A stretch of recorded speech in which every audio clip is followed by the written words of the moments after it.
দেশজুড়ে চলছে বিক্ষিপ্তভাবে বৃষ্টি। এর মধ্যেই নতুন সতর্ক জারি করেছে Bangladesh weather observation team BWOT। শনিবার 20 সেপ্টেম্বর রাতে সংস্থাটি জানায়, রোববার 21 সেপ্টেম্বর রাত থেকে পরদিন সোমবার 22 সেপ্টেম্বর রাত পর্যন্ত দেশের অধিকাংশ স্থানে বজ্রসহ বৃষ্টিপাতের সম্ভাবনা রয়েছে। BWOTর পূর্বাভাসে বলা হয়েছে, এই সময়ে দেশের বেশিরভাগ এলাকায় বজ্রবৃষ্টির প্রভাব থাকবে। বিশেষত চট্টগ্রাম বিভাগের বিভিন্ন জেলায় বজ্রপাতের প্রবণতা বেশি থাকবে। পার্বত্য চট্টগ্রামের এলাকায় বজ্রপাত তীব্র আকার ধারণ করতে পারে। সংস্থাটির তথ্য অনুযায়ী, পার্বত্য চট্টগ্রামের এসব এলাকায় প্রতি মিনিটে 80 থেকে 100টিরও বেশি বিদ্যুৎ চমকের সম্ভাবনা রয়েছে। ঘণ্টায় 30 থেকে 50টি বজ্রপাত হতে পারে, যা যথাযথ সতর্ক না নিলে প্রাণহানির কারণ হতে পারে।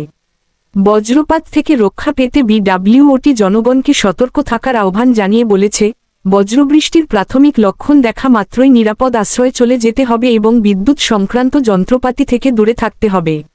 সংস্থাটি আরও জানিয়েছে, প্রয়োজন ছাড়া বাইরে বের না হওয়ার এবং আবহাওয়ার সর্বশেষ তথ্য নিয়মিত অনুসরণ করার জন্য সবাইকে অনুরোধ করা হলো।